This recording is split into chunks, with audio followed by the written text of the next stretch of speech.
Bumibisita kayo sa Pilipinas ang Pangulo ng International Committee of the Red Cross.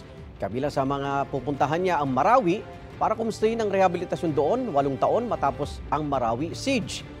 Yan ang unang balita ni Rafi Tima. Nakipagpulong si International Committee of the Red Cross President Miriana Spoliari kay Pangulong Bongbong Marcos. Ayon sa Malacanang, layo ng pagbisita na palakasin ang ugnayan ng International Red Cross at Pilipinas.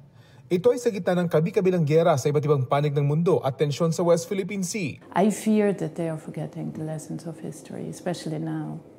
We live in a decade of war, and the intensity we see on the ground is unprecedented in many ways.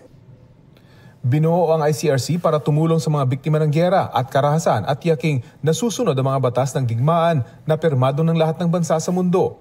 Ito ang tumitiyak na makatao pa rin ang pagtrato sa lahat kahit pa ng mga bansang magkakalaban. The problem is it's not happening consistently and states are not always complying. Malaki ang hamon pa ang kinukulang na pondo ng mga international humanitarian organizations na nagbabantay sa mga pagsunod sa mga patakarang yan. Gayon din ang disinformation.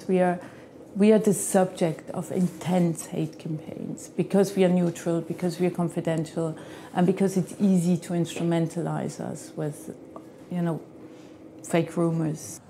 Sa kabila nito, tuloy ang trabaho katuwang ng mga national societies tulad ng Philippine Red Cross. Nakataktang bumisita si Spoliari sa Marawi para kumustahin ang rehabilitasyon doon 8 taon matapos ang Marawi siege. May mahigit 300 pang individual ang nawawala sa 5 buwang Marawi siege. If you neglect the human suffering and the long-term consequences that it creates, you always increase the risk of recurring conflicts and reigniting tensions.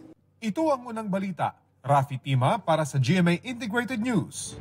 Igan, mauna ka sa mga balita, mag-subscribe na sa GMA Integrated News sa YouTube para sa iba't ibang ulat sa ating bansa.